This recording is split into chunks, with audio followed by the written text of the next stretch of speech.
Okay. And sir ನೀವು ಮಾಡಿರುವಂಥದ್ದು ಒಂಥರ ಲೈಕ್ ಎಲ್ಲ ಸ್ಟಾರ್ ಹೀರೋಗಳ ಜೊತೆಗೆ ಒಂದು ಆ್ಯಕ್ಷನ್ ಪ್ಯಾಕ್ಡ್ ಮೂವಿಗಳು ಮಾಡಿದರೆ, ಫ್ಯಾಮಿಲಿ ಡ್ರಾಮಾ ಕಮರ್ಷಿಯಲ್ ಮೂವಿ ಆಗಿಯೇ ಬಂದಿದೆ.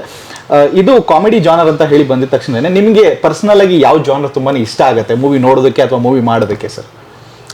ಸರ್ ನನಗೆ ಜಾನರ್ ಅಂತ ಬಂದಾಗ ಕಮರ್ಷಿಯಲ್ ಅಂದರೆ like out and out mass cinema. ಯಾಕಂದರೆ ನಾನು ಭಾಳ ಸ್ವಾರ್ಥಿ, ನಾನು ಎಲ್ಲಿ ಸ್ಕೋರ್ ಮಾಡ್ಬೋದು ಅಂತ ಕಾಯ್ತಾ ಇರ್ತೀನಿ. ಯಾರು ನೋಡಿ ಏನೋ ಪ್ರೊಡ್ಯೂಸರ್ ಖರ್ಚು ಮಾಡೋಣ, ನನಗೇನೋ ನಾನು ಸ್ವಾರ್ಥಿ ಸರ್. ನಾನು ಶ್ರಮ ಹಾಕಿ ದುಡ್ಡು ಹಾಕಿದ್ಮೇಲೆ ಜನ ಯಾರು ಪ್ರೊಡ್ಯೂಸರ್ ಎಷ್ಟೋ ಸಿನಿಮಾಗಳು ಮಾಡಿರ್ತಾರೆ, ಬಂದಾಗ ಯಾರಿವರು ಪ್ರೊಡ್ಯೂಸರ್, ಯಾವ ಪ್ರೊಡ್ಯೂಸರು ನೀವೇನಾ ಅಂತಾರೆ.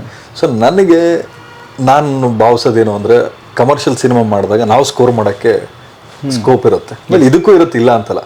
ಬಟ್ ಇದಕ್ಕೆ ಏನು ಮಾಡ್ಬೋದು ಅದೇ ಮಾಡ್ಬೋದು. ಅದಕ್ಕೆ ನಾವು ಎಷ್ಟು ಮಾಡ್ತೀವೋ ಸ್ಕೈ ಇಸ್ ದಿ ಲಿಮಿಟ್ ಅಂತಾರಲ್ಲ ಹಂಗೆ ನಾವು ಏನು ಬೇಕಾದರೂ ಮಾಡ್ಬೋದು. ಇವಾಗ ಹೆಬ್ಬುಲಿ ತೊಗೊಳ್ಳಿ, ರಾಬರ್ಟ್ ತೊಗೊಳ್ಳಿ, ಮದಗಜ ತೊಗೊಳ್ಳಿ, ಮೇಕಿಂಗ್ ವೈಸ್ ಅಂತ ಬಂದರೆ ಯಾರೂ ಮಾತಾಡೋಂಗೆ ಇಲ್ಲ. ಹೌದು, ಅಲ್ಲೇನು ಖರ್ಚು ಮಾಡ್ಬೇಕು ಅದನ್ನು ನಾವು ಮಾಡಿದ್ದೀವಿ. ಆಮೇಲೆ ನಾನು ಕತೆ ಕೇಳೋಕ್ಕೆ ಕೂತಾಗ ನನ್ನ ತಲೆಯಲ್ಲಿ ನೋಟ್ ಮಾಡ್ಕೋತೀನಿ, ಓಕೆ ಈ ಥರದ್ದೊಂದು ಲೊಕೇಶನ್ ಬೇಕು, ಇಲ್ಲಿದೆ. ಸೊ ಓಕೆ ಇದಕ್ಕೆ ಆ್ಯಕ್ಷನ್ ಡೈರೆಕ್ಟರ್ ಯಾರು ಬೇಕು, ಇವು ಆರ್ಟಿಸ್ಟ್ಗಳು ನನ್ನ ತಲೆ ಕೆಡಿಸ್ಕೊಳ್ಳೋಕ್ಕಲ್ಲ, ಡೈರೆಕ್ಟರ್ಗೆ ಫ್ರೀ ಹ್ಯಾಂಡ್ ಬಿಟ್ಬಿಡ್ತೀನಿ. ಟೆಕ್ನಿಷಿಯನ್ ಪಾರ್ಟ್ ಅಂತ ಬಂದಾಗ, ಮೇಕಿಂಗ್ ಅಂತ ಬಂದಾಗ ನಾನು ಫಸ್ಟ್ ಪಿಚ್ ಮಾಡೋದೇ ಗ್ರ್ಯಾಂಡ್ಯೂರ್. ಜನಗಳಿಗೆ ಏನೋ ಒಂದು ಕಂಟೆಂಟ್ ಬಿಡ್ತಾ ಇದ್ದಂಗೆ ಇಲ್ಲಪ್ಪ ಇವನು ಚೆನ್ನಾಗಿ ಮಾಡ್ತಾನೆ. ಇವತ್ತಿಗೂ ನಾನು ಕೋಟಿ ರಾಮು ಅಂತ ಕೇಳಿದ್ರಿ. ಹೌದು, ರಾಮು ಸರ್. ಎಸ್, ಇವತ್ತಿಗೂ ಕೋಟಿ ರಾಮು ಅವ್ರ ವ್ಯಕ್ತಿ ಇಲ್ಲ, ಬಟ್ ಅವರು ಸೃಷ್ಟಿ ಮಾಡಿರೋ ಒಂದು ಟ್ರೆಂಡು, ಆ ವ್ಯಕ್ತಿ ಇವತ್ತಿಗೂ ಆ ಕೆಲಸದಿಂದ ಜೀವಂತವಾಗಿದ್ದಾರೆ. ಅವರು ಫಿಸಿಕಲಿ ಪ್ರೆಸೆನ್ಸ್ ಇಲ್ಲದೆ ಇರ್ಬೋದು, ಬಟ್ ಅವ್ರು ಮಾಡಿರೋ ಕೆಲಸ ಇವತ್ತಿಗೂ ಅವ್ರನ್ನ ಜೀವಂತವಾಗಿ ಇಟ್ಟಿದೆ. ನನಗೂ ಅದೊಂದು ಆಸೆ ಇದೆ, ನಾನು ಒಬ್ಬ ಪ್ರೊಡ್ಯೂಸರ್ ಆಗಿ ಜನ ನಮ್ಮನ್ನು ನೆನೆಸ್ಕೋಬೇಕು ಅಂತ. ಓಕೆ.